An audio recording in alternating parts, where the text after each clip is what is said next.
Relax. Bonjour, je m'appelle Mariette Loiseau, je suis la présentatrice de l'émission La Femme d'abord. Cette émission qui s'intitule La Femme d'abord va avoir comme objectif de parler de tout le parcours de toutes les femmes, de tous les domaines professionnels.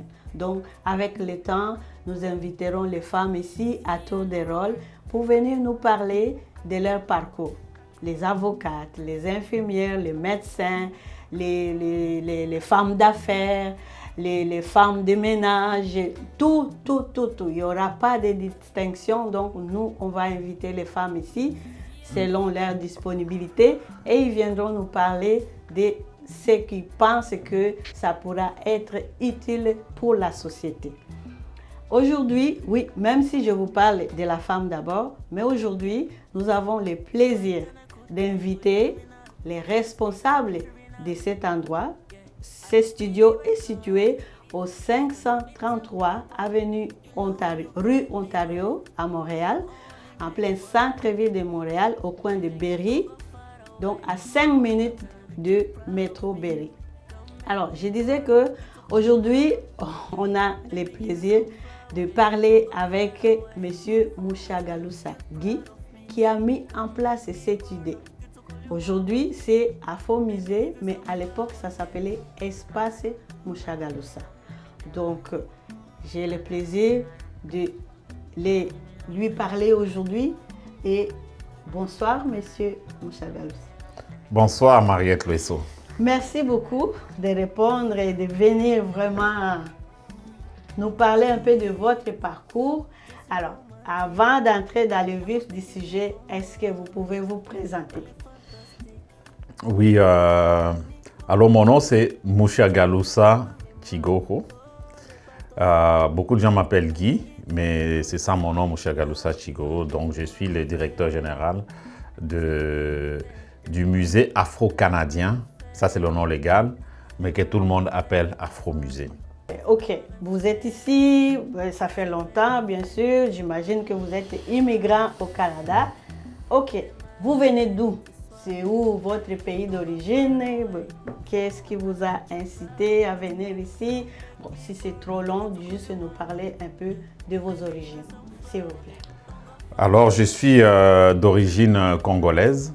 Je suis né à Bukavu, qui est une ville qui est à l'est de la République démocratique du Congo, sous les berges du lac Kivu, dans la province du Sud Kivu, pour être beaucoup plus précis. Je suis au Québec ici depuis une trentaine d'années. Et j'y ai fondé ma famille, j'y fais principalement toutes mes activités. Et donc aujourd'hui, je me considère à 100% québécois, des souches, à 100% congolais et à 100% africain. Donc, je suis toutes ces identités à la fois et j'en suis extrêmement fier. Parfait. Ça, c'est vraiment une qualité. Donc, vous êtes un peu multi-ethnique, si je peux appeler ça comme ça. Alors, qu'est-ce que vous pensez un peu? Oui, on a quitté l'Afrique. Bien sûr que moi aussi, je viens de l'Afrique. Nous, on a quitté l'Afrique, on est venu s'installer ici, au Canada. Qu'est-ce que vous pensez un tout petit peu de notre Afrique là? Parce qu'apparemment, avec la technologie aujourd'hui, c'est comme si on est encore un peu en arrière par rapport aux autres continents. Est-ce que tu peux donner un tout petit peu, une petite touche d'information pour que nous puissions aussi comprendre un tout petit peu qu'est-ce qui se passe en réalité? Moi, ce que j'ai fait au quotidien, justement, c'est de m'occuper ici de l'Afro-Musée. Et l'Afro-Musée, sa mission, c'est de connaître et de faire connaître l'Afrique et tous les enfants de l'Afrique, les Afro-descendants. Et alors, on fait vraiment de l'éducation populaire. Donc, on essaie de dire aux gens que l'Afrique, c'est le deuxième continent le plus vaste du monde. C'est 1,4 milliard de personnes. Donc, il y a 3 fois plus d'Africains que des Européens, par exemple. Parfait. Que les gens puissent juste comprendre ça, que l'Afrique, c'est 54 pays. l'Afrique, c'est près de 2000 nations différentes. Il y en a qui appellent ça ethnie, tribu, etc.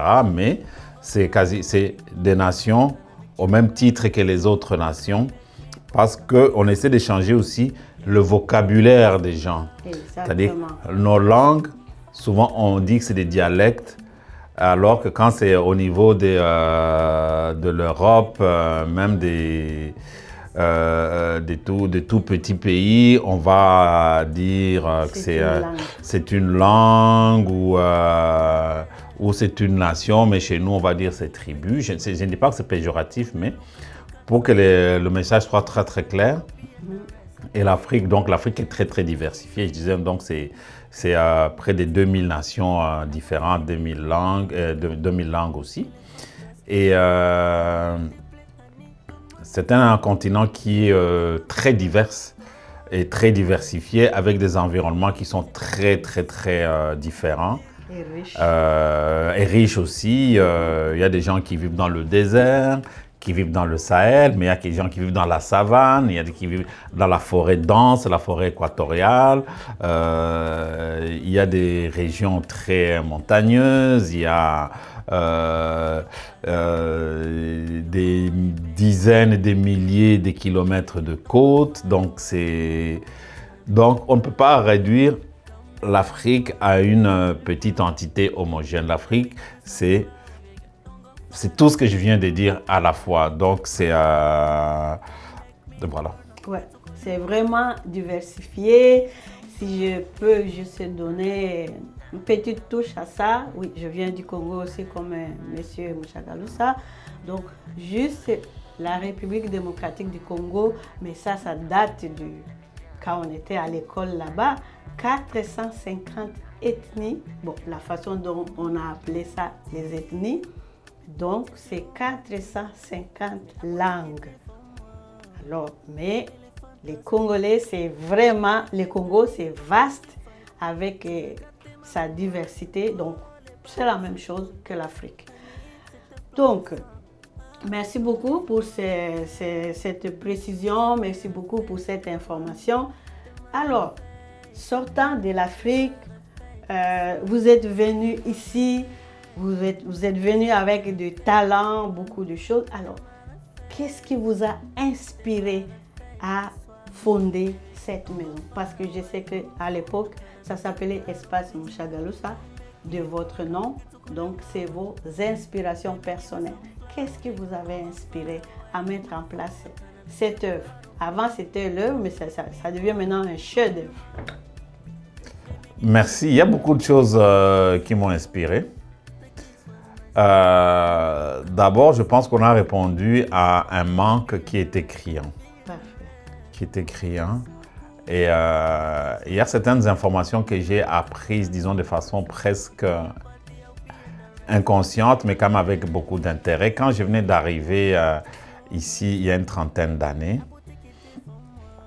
il y avait plusieurs personnes qui parlaient déjà des centres culturels, de musées. Je peux parler de Paul Brown, on peut parler de Dolores Sandoval. Ces deux-là, malheureusement, sont déjà quittés, mais il y a encore Dorothy Williams. Toutes ces personnes-là avaient vraiment à cœur que ce genre d'institution naisse. Mais moi, personnellement, c'est pour ça que j'ai dit un peu inconsciente, mais moi, j'ai toujours collectionné l'art africain depuis quasiment une quarantaine d'années. Donc, j'ai été collectionneur, j'ai été marchand, donc j'ai acheté, j'ai vendu, j'ai changé.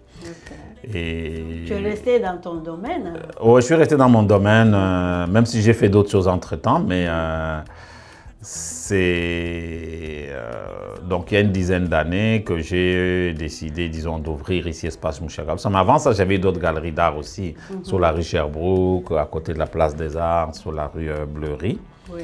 Mais ici, à cet endroit-ci, ça fait 10 ans qu'on est là.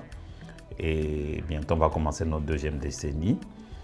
Donc, ce qui m'a inspiré, c'est ça, mais aussi c'est la communauté. Je l'ai dit souvent. Les choses se sont construites tranquillement avec la communauté. Ouais. vous l'avez étendu au niveau de la communauté et la communauté a apporté aussi sa touche pour que ça grandisse et que ça soit aujourd'hui profitable à tout le monde. Parce que ça devient maintenant une place de référence ici. Alors, ma prochaine question est de savoir, bon, je sais déjà le musée est là, donc les gens viennent de partout au monde, si je peux dire, mais on est au Canada, donc ça attire quand même beaucoup de gens qui sont ici au Canada, les afro-descendants ou les Canadiens tout court, les Canadiens de souche comme toi. Alors, quelles sont d'autres activités qui se passent ici, dans cet espace ici? Oui. D'abord, comme je l'ai dit souvent, l'Afro-Musée ici, anciennement Espace Mushagalusa, c'est plus une expérience qu'un lieu vraiment à visiter. C'est sûr qu'on a des collections qui sont très intéressantes, mais c'est vraiment un musée qu'on appelle musée des sociétés ou un écomusée. C'est vraiment un lieu, c'est une plateforme de rencontres et je dirais et de création. Alors, à part les services normaux qu'on peut dire qu'un musée peut offrir, c'est-à-dire les visites des collections, les expositions, etc. Le musée est devenu au moins un lieu où les gens viennent échanger. Ouais. Alors, on fait des événements corporatifs. On fait des événements qu'on peut dire à caractère scolaire ou académique. On fait des événements privés. Et, on fait la découverte des talents. On fait toutes sortes d'événements. Et autour de tous les événements, on a plusieurs services qu'on offre. Okay. On offre des services d'accompagnement d'artistes. Ouais. Pour que l'artiste puisse constituer, bien faire son dossier, pouvoir mieux se présenter, pouvoir mieux vivre de son art. On offre des événements et quand il y a des événements, on offre des services de location de salles, si quelqu'un... Et ça c'est une partie importante des revenus du musée. C'est même ça qui fait vivre le musée. Parce que le musée ici, c'est une entreprise d'économie sociale, mais qui vit vraiment beaucoup de revenus autonomes. Parfait. Oui. Et donc, la location, donc les gens, ils louent les salles pour toutes sortes d'activités, comme j'ai dit tout le temps. Et maintenant, avec les nouveaux partenariats qu'on a fait avec Baraza Média, Voix et Lumière Production, on a augmenté notre offre de services. Maintenant, on offre des services, tout ce qui est audiovisuel, vidéo, reportage, photographe. Quand on fait un événement, on peut vous apporter des musiciens, des animateurs, animatrices. Donc, on offre tous ces reportages. On offre aussi de la retransmission en direct. Okay. Oui, donc live streaming, vous faites votre événement ici. Bon, souvent on fait beaucoup d'événements privés. Vous faites votre mariage ou la cérémonie des dots. Oui. Okay. Il y a une partie de la famille qui est en Europe, en Australie, en Amérique, en Afrique. Bon, la partie restreinte peut être ici, mais tout peut être retransmis en direct, en ligne. Okay. Et ça, c'est tous ces services-là qu'on offre. On offre ici. Voilà. Donc, c'est multifonction, vraiment. Alors, chers téléspectateurs, et les dames, les messieurs, vous avez bien entendu comment le directeur général a dit. Ici, vous pouvez faire vos événements ici. La remise des dots, le mariage, c'est sûr qu'il faut que ça soit restreint quand même, parce que je sais qu'avec nos communautés, on a 300, 500 invités. Ce n'est pas ici, ça c'est certain. Mais si vraiment le nombre des invités est quand même un tout petit peu réduit, ça peut se faire ici. On peut aller jusqu'à 100, 120 places, bien assises. Oui. Vous avez bien entendu, 120 places assises, on peut l'offrir ici. Donc c'est quand même un endroit, on peut dire convivial. C'est un endroit où vous allez vous sentir chez vous, en train d'être servi par vos frères et sœurs. Donc le directeur vient nous dévoiler tout ça. J'avoue que je ne savais pas ça, mais c'est quand même une information très très intéressante. Alors, merci beaucoup pour toutes ces informations-là, parce qu'on en avait vraiment besoin. Mais comme j'ai dit au début, que l'émission va, c'est intitulé d'abord « La femme d'abord ».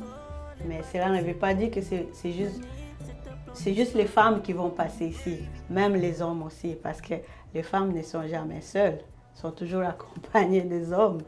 Donc, les hommes, ne vous en faites pas, on vous invitera aussi. Et là, dans ce même ordre d'idée, j'aimerais aussi dire au directeur de la place, M. Mouchagaloussa, donc, si vous avez des personnes qui veulent peut-être aussi enregistrer ou parler de certains sujets, donc, qui n'hésitent pas à nous contacter.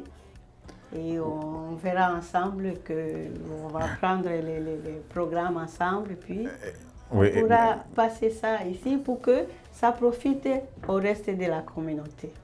Dans les services qu'on donne aussi, où on est ici, on a un studio justement d'enregistrement d'émissions, de podcasts. Okay. Oui, c'est un studio qui est opéré par Thomas Sankara Maliamungu de Baraza Media, et avec son équipe. Ouais. Et donc les gens, on met aussi à la disposition des studios ici pour quelqu'un qui veut tourner ses propres podcasts. Il peut profiter donc de ces studios avec des caméras de très très bonne qualité et du personnel qualifié aussi. Et par la même occasion, on propose aussi à notre jeunesse créative un studio de musique. Ils peuvent donc venir enregistrer leur musique ici et ça va vraiment dans la lignée de ce que nous avons toujours fait parce que le rôle social de l'Afromusée, c'est de promouvoir à la fois nos talents, mais aussi permettre pas seulement à notre jeunesse, mais à tous les membres de notre communauté de pouvoir parler de leur propre voix. Ce n'est pas quelqu'un d'autre qui parle pour eux, c'est eux qui s'expriment directement face à la communauté. Donc, c'est un studio qui est là, mis à la disposition donc, de notre jeunesse. Donc, l'Afromusée, c'est vraiment une plateforme qui est dédiée à la création, à la créativité, mais qui n'est pas un ghetto. Parfait. Ce n'est pas un ghetto où on est enfermé entre nous, c'est un espace qui est très, très, très ouvert. Très, très ouvert aux autres communautés. Mais quand les autres communautés viennent ici, et il y en a beaucoup qui viennent, notamment les communautés asiatiques, qui est très, très souvent ici, on est très sincère et on est fier de notre identité et tout le monde comprend ça, je dirais même tout le monde l'apprécie. Donc on a énormément d'afro-solidaires, c'est-à-dire les gens qui apportent à la fois leur intelligence, leur compagnie, leur expertise, qui ne sont pas nécessairement d'origine africaine. Voilà. Wow, ok. C'est vraiment multifonction, multi-ethnique. Donc, vous avez compris, l'espace est dédié à tout le monde. Vous avez des talents, vous venez ici. Vous avez de l'expertise, vous venez ici. Les gens ont de l'écoute, ils vont vous écouter. Et ayez de l'écoute aussi à eux. Parce que ici, c'est les relais. Il y a des gens qui vont prendre leur retraite et ils ont besoin de relève. C'est ça. Donc, il a parlé de Thomas Sankara. Ben, effectivement, c'est lui le responsable de Baraza Media. Et les studios ici dans lesquels on se trouve, l'émission La Femme d'abord sera animée ici dans ces studios, sous la supervision du directeur de Baraza Media qui est Thomas Sankara Maliamungu. Quand je viens ici, c'est sûr qu'il y a quelques années auparavant, je ne venais pas souvent. Mais les quelques fois quand je viens ici, il y a vraiment de va-et-vient de jeunes. Alors, qu'est-ce qu'ils viennent faire, tous ces jeunes-là? Est-ce qu'on peut savoir un peu il y a beaucoup de va-et-vient. Les quelques fois que je suis venue ici, c'était vraiment impressionnant. C'est la jeunesse là qui défilait ici. Alors je voulais savoir un peu qu'est-ce qu'ils viennent faire, tous ces jeunes-là. Les jeunes, ils viennent ici parce qu'ils se sentent bien. Ils se sentent chez eux. D'abord, l'Afro-Musée, c'est le premier musée qui parle du patrimoine culturel africain de façon permanente ici au Canada. Okay. Pas seulement à Montréal ou au Québec, mais ici au Canada. Et je pense que les jeunes, ils le sentent vraiment. On est ici dans le quartier, pas loin du quartier latin, le quartier universitaire. Et les jeunes se sentent vraiment très bien ici. C'est pour ça qu'ils viennent. C'est pour ça qu'ils sont tout le temps ici. Ils organisent toutes sortes d'activités, des conférences, les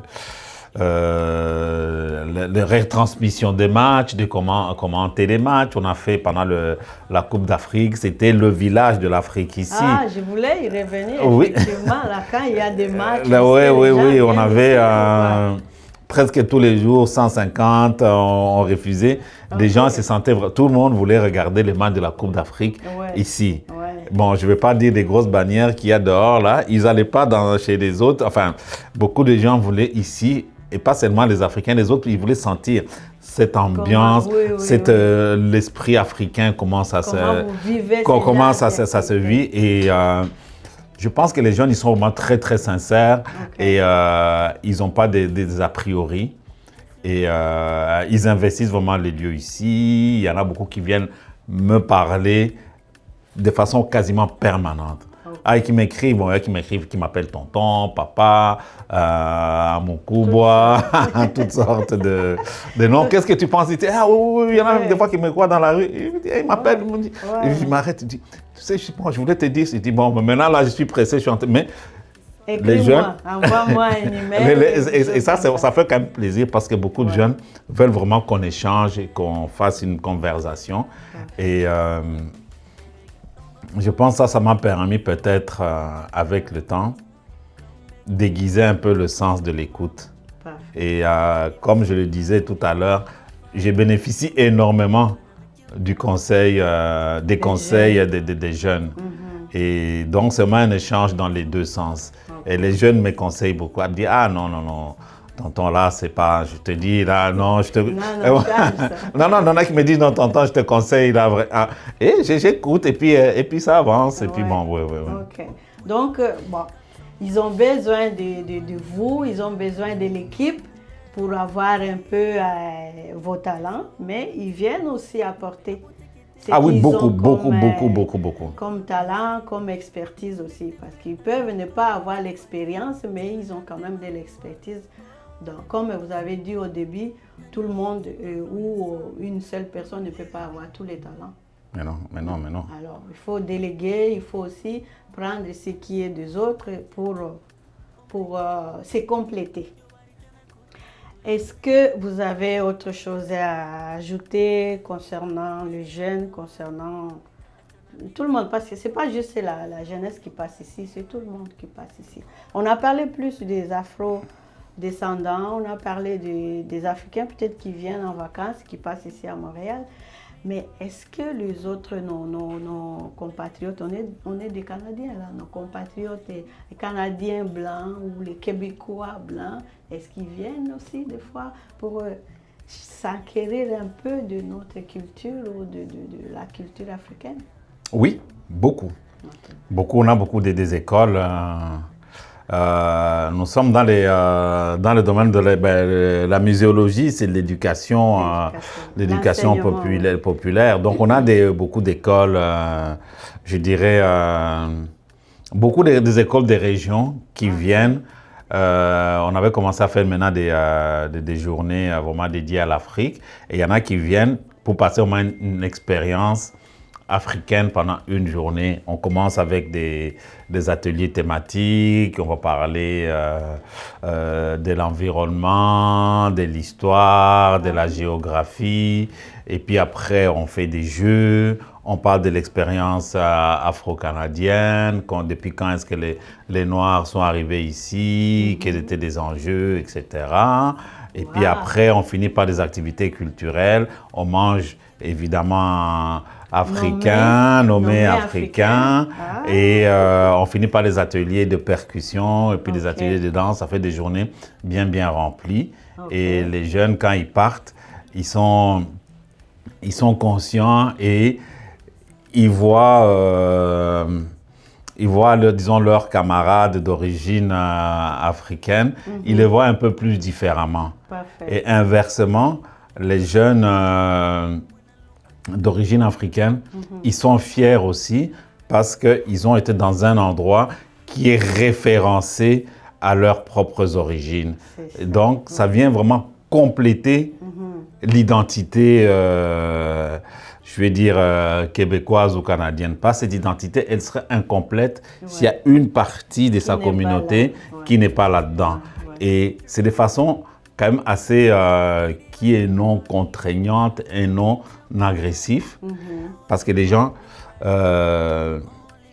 ils viennent d'eux-mêmes et ils reviennent. On a plusieurs écoles, une fois qu'ils ont découvert, ils reviennent et puis les enseignants réfèrent à d'autres enseignants et puis ils nous aident aussi à améliorer notre programme, améliorer nos jeux. C'est des jeux qui sont vraiment très simples. Plus éducatifs, quoi. Plus éducatifs, oui.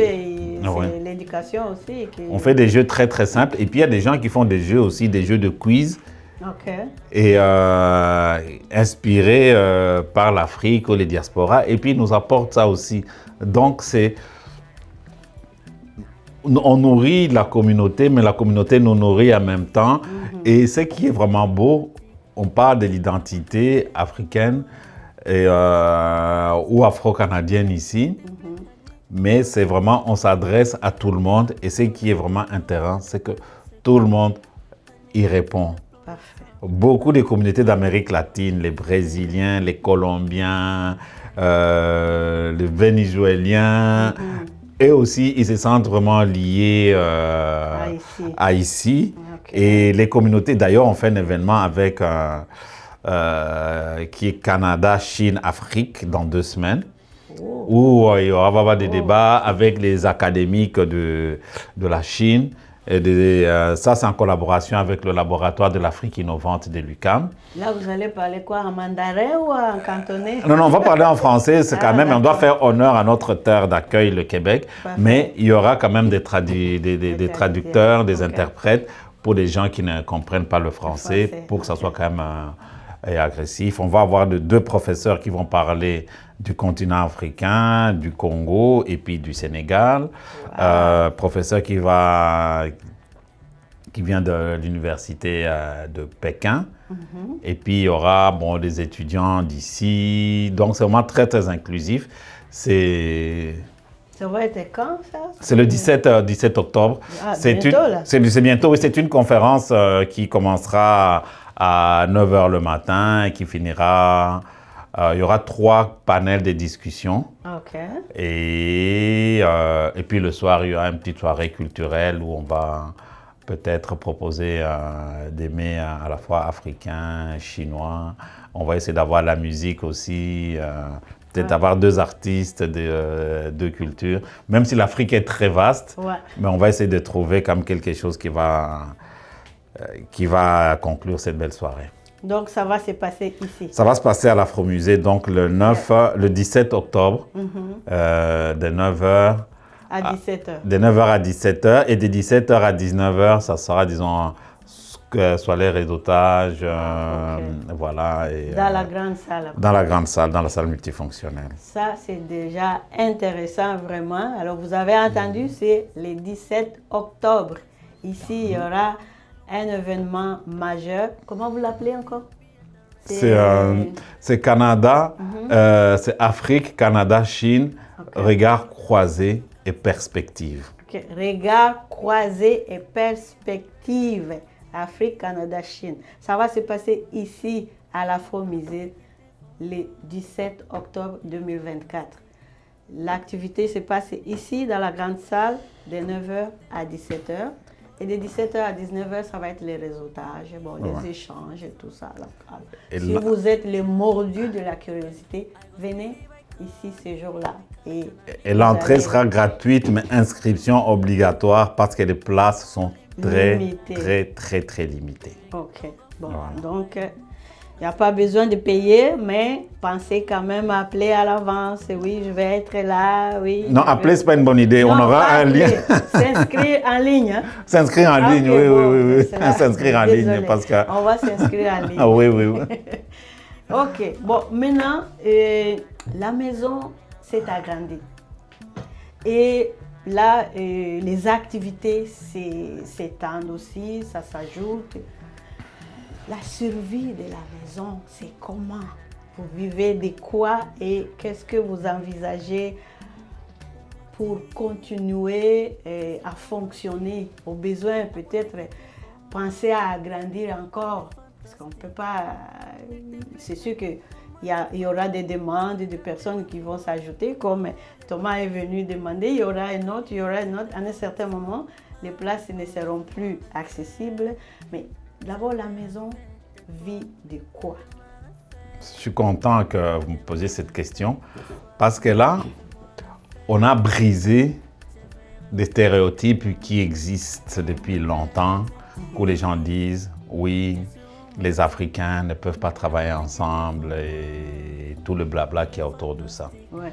Mais l'Afro-Musée ici vit essentiellement de la contribution des Africains, des Afro-descendants et des Afro-solidaires.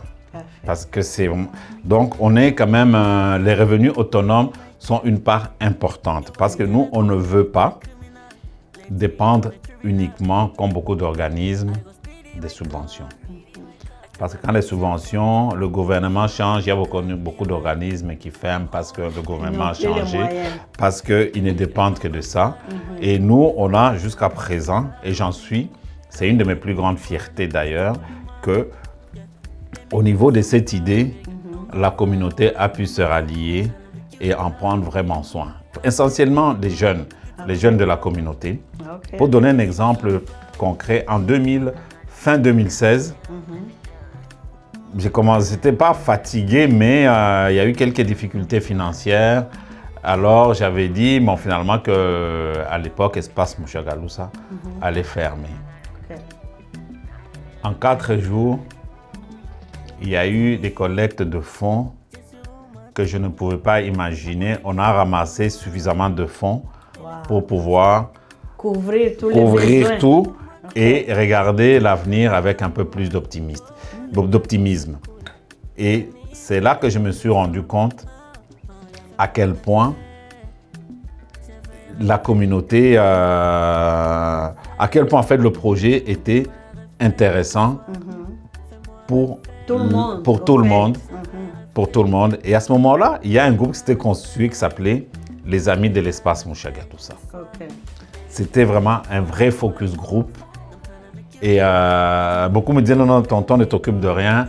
Et bon, et c'est là, on s'est rendu compte, on a fait une analyse quand même assez approfondie avec des amis aussi. Je parle par exemple de Jean-François Leclerc, qui est devenu maintenant le secrétaire de l'Afro-Musée, qui était à l'époque directeur du Centre d'histoire de Montréal, qui est un vrai Afro-solidaire, qui trouvait que c'était important. Donc, et il y a eu Jean-François, il y a eu les groupes des amis d'Espace Mushagalusa. C'était au moins une trentaine de jeunes qui se réunissaient pour réfléchir. Et on s'est rendu compte que ce que nous faisions, c'était vraiment de l'écomusée, de la muséologie de société. C'est à ce moment-là qu'on s'est dit, on va créer un musée. Et alors, moi et d'autres personnes aussi, on dit, OK, moi, je donne ma collection. D'autres familles, d'autres personnes aussi, on a une famille qui avait une collection très importante qui était dans leur famille depuis les années 50, qui l'ont donnée à l'Afro-Musée. J'ai un ami, Claude, Afro-solidaire, Claude Gagnon, qui est venu avec un chèque de 25 000 $. Aïe, J'ai eu... Non, mais non, j'ai... Ça, donc, c'est intéressant. non, non, non, mais c'est la vérité. Ouais, ouais. Et j'ai des collègues de fonds, des gens, ils ont envoyé, il y a des gens qui ont envoyé, même des gens de l'extérieur du Canada, Ok. il y a des gens qui ont envoyé de l'argent du Cameroun, des îles Comores, toi, une petite île dans l'océan Indien. Donc, et la personne était anonyme, donc je ne peux jamais la remercier parce que je n'ai jamais donné son nom. Vous Donc, pouvez juste le dire là. non, non, je le dis, donc c'est pour montrer à quel point les gens On de prit la ça à communauté cœur. Ils ont pris tient ça à vraiment à ce projet. Et alors, et moi, je me sens responsable de ne pas décevoir toute cette énergie et toutes ces attentes. Et donc, je suis là, je me considère comme le gardien du temple, d'essayer de garder cette dynamique et de dire que c'est possible. Ce n'est pas des histoires qu'on a racontées, c'est des faits que nous vivons tous les jours. Et les gens, quand ils viennent ici pour louer l'espace, ils savent qu'ils sont en train de vivre une institution. Exact. Ce n'est pas en train de faire vivre une personne Mouchagalou. Ça, c'est vraiment l'institution qu'ils sont en train de supporter. Mais c'est sûr que pour tenir une institution comme ça coûte excessivement cher. Il ne faut pas relâcher. Il ne faut pas lâcher. Donc, il faut continuer. Il faut continuer à soutenir et aux gens qui veulent avoir des services de l'Afro-Musée, il faut qu'ils acceptent à payer le juste prix. Parce que quand ils vont louer ailleurs, ils vont payer le... Bon, ça, c'est un peu le linge sale qu'on peut laver en famille. Ouais. Quand ils viennent ici, ils disent « Ah, mais non, tonton, tu vois. » Je dis « Non, c'est pas... » Non, non, c'est la même chose non, j'ai dit... que vous alliez louer ailleurs ou ici, il faut payer. Mais oui, au moins ici, on a créé des emplois pour nos gens. Et moi, je ne vais pas dire aux gens qui travaillent à l'Afro-Musée, non, je ne peux pas, cette semaine, on ne va pas... Parce qu'on n'a pas payé. Oui, parce que parce que Tantine Mariette, elle a pas... Non, ça ne peut... Je la connais, puis je lui ai laissé la salle. La salle, alors tu n'es pas payé. Non, ça ne marche pas. Non. Donc, il faut qu'on ait cette... c'est des choses comme qu'on doit s'inculquer, garder. C'est-à-dire que si moi j'achète le service d'une institution qui appartient à la communauté ou pas, de payer le juste prix. Exactement. Et si quand ça appartient à la communauté, autant payer parce qu'on sait que ça profite. Ça profite, voilà. Donc c'est... Ok. Et maintenant, en parlant de ça, si il y a des personnes, comme là vous dites, les gens ont contribué de partout, même à l'extérieur du Canada, qu'est-ce que vous dites aux gens? Comment est-ce qu'ils peuvent, ceux qui sont intéressés à contribuer ou à aider la maison à aller de l'avant, ils font quoi pour vous faire parvenir leurs dons ou leur action de grâce, si je peux appeler ça comme ça? Alors, sur le site internet, il y a 2 onglets. La meilleure façon d'aider l'Afro-Musée, évidemment, c'est en donnant ou en devenant membre ou en faisant les 2. Parfait. C'est-à-dire que sur le site, il y a l'onglet devenir membre. Devenir membre, c'est... mais on est en train de faire la refonte, mais pour l'instant, il y a juste un type de membre de 50 $ par personne par année. Mais on est en train de travailler, peut-être d'ici une semaine ou 2, on est en train de faire la refonte de membership. Il y aura 4 ou 5 catégories de membres. Et il y a aussi le bouton faire un don. Et ça, c'est vraiment très, très important parce que les ambitions du musée ici sont énormes. On a des collections incroyables qu'on nous propose, ne pas les accepter parce qu'on n'a pas les moyens pour s'en occuper. Ça ne sert à rien qu'on les accepte et puis ça va rester dans le sous-sol pendant des années. On a des archives importantes qu'on doit numériser.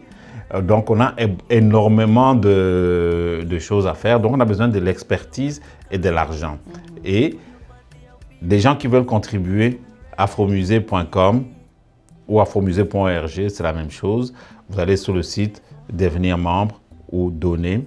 Et vous pouvez donner aussi. Ou alors nous écrire aussi. Ah oui, l'Afro-Musée, c'est un organisme de bienfaisance. Donc, quand vous donnez, on vous envoie un reçu donc d'impôt, oui, de l'Agence des revenus du Canada. Oui, on est un organisme de bienfaisance et on en est très, très fiers. Okay. Et tous nos donateurs en bénéficient. Donc, voilà. Bon. Si vous voulez donner, afromusée.com, vous cliquez sur l'onglet « Faire un don ». Ok, vous avez tout entendu, c'est que le directeur lui-même vient de nous dire. Donc, si vous voulez que la maison perdure, persiste, et c'est ça le souhait de tout le monde d'ailleurs, parce que ça devient comme notre deuxième maison. Alors, donnez un don, faites un don. Si vous pouvez devenir membre, pourquoi pas. Et allez sur le site, comme il a dit, en tout cas, et regardez ce qui vous convient. Si vous ne voulez pas être membre, donc vous pouvez juste comme faire un don. Ça va aider à faire grandir la maison. Est-ce que vous avez une dernière chose à nous dire avant qu'on se quitte? Non, je voulais juste te remercier et remercier aussi tous nos partenaires, notamment Baraza Media, ici, VEL Production, qui est dédié à nos jeunes talents, pas seulement en musique, mais dans toutes les formes d'art, mais dans le sport aussi d'ailleurs. Remercier toute l'équipe de l'Afro-Musée, le conseil d'administration et tous les Afro-solidaires. Il y en a beaucoup. Je les salue, je les remercie aussi. Parfait. Merci beaucoup. Merci d'avoir accepté cette invitation-là, même si c'était à la dernière minute, mais vous avez été impeccable. Alors, je vous dis merci, tous les téléspectateurs et spectatrices, c'est que nous sommes à la fin de notre émission. On va animer cette émission. Bon, moi, je vais l'animer. Ça va dépendre des sujets. Donc, on traitera de plusieurs sujets. On va parler des talents professionnels parce qu'on a une longue liste. Je ne peux pas vous dire la prochaine va être quand parce qu'il faut qu'on mette en place une bonne liste. Là, on va appeler selon les disponibilités de toutes les personnes. Et avec le temps, vous pouvez aussi nous proposer certains sujets que vous estimez que ça vaut la peine qu'on en parle. Et là, ça va venir avec le temps. Nous ne sommes qu'au début. Et nous avons besoin de vous, où que vous soyez dans votre salon en train de les regarder ou que vous décidez de venir ici à l'Afro-Musée, vous êtes les bienvenus. Alors, je finis, je conclue par vous dire que je m'appelle Mariette, pour ceux qui n'ont pas bien compris mon nom au début.